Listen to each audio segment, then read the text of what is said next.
শুনি অবশ্যই আমি খুশি হয়েছি, কিন্তু আরও যারা শহীদ হয়েছে তাদেরও যেন খুশি হয়।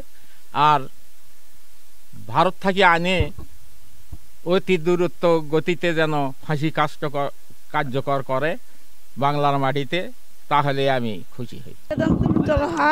কার্যকারী যেন হয়, আমার আত্মাটা শান্তি হবে। আমার ছেলে তো আমেরিকা আর পাবালই, আর ঘুরি পাবালই, কার্যকারী জানি হয়, এটাই আমার চাওয়া।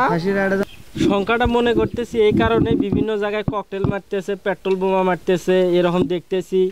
কমপ্লিট শাটডাউন, তারপর দিচ্ছে লকডাউন, এই ধরনের বিভিন্ন ধরনের আওয়ামী লীগেরা কর্মসূচি দিচ্ছে। মিডিয়াতে দেখলাম যে বিভিন্ন জায়গায় গাছের গুঁড়ি ফেলায় রাস্তা অবরোধ করছে, বিশেষ করে ওই যে ফরিদপুর, তারপর ওইদিকে আর কি গোপালগঞ্জের ওই সাইডে ওইদিকে। তো সারা দেশে এভাবে ধীরে ধীরে তাদেরকে প্রশ্রয় দিলে সারা দেশে এভাবে ছড়াই যাবে এই জিনিসটা। তো সেই জন্য যেন রাষ্ট্র দ্রুত সময়ের মধ্যে এটা যেন কঠোর ব্যবস্থা গ্রহণ করে, কারণ একজন স্বৈরাচারী খুনির পক্ষে যারা দাঁড়াবে তারাই স্বৈরাচারের দোষর এবং তারাই খুনির সাপোর্টার।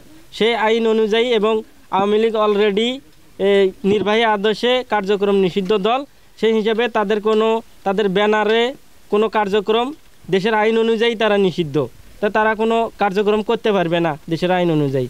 সেই জন্য আমরা চাই যেন এই পূর্ণ নিরাপত্তা নিশ্চিত করা হয় সবার। আমাদের প্রধান উপদেষ্টার কাছে আমাদের একটা দাবি, শহীদ পরিবারগুলোর পক্ষ থেকে এবং আহত পরিবারগুলোর পক্ষ থেকে, যে প্রধানমন্ত্রী শেখ হাসিনা তাকে বাংলাদেশে আনে এই মৃত্যুদণ্ড কার্যকর অতি দ্রুত করতে হবে।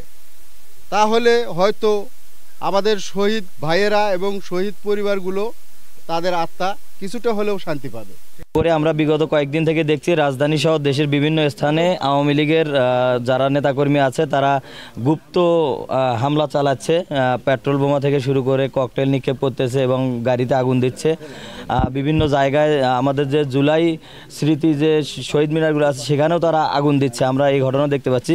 তো এরই প্রেক্ষিতে আসলে যারা শহীদ ফ্যামিলি আছে এবং যারা আহত ফ্যামিলি আছে এবং বিশেষ করে যারা জুলাইয়ে যারা অগ্রণী ভূমিকা পালন করছে তারা আসলে শঙ্কিত বোধ করছে আর কি। তো আমরা রাষ্ট্রের কাছে এটা আবেদন করব যাতে শহীদ ফ্যামিলি, আহত ফ্যামিলি থেকে শুরু করে সবাইকে পূর্ণ নিরাপত্তা দেয়া হয়।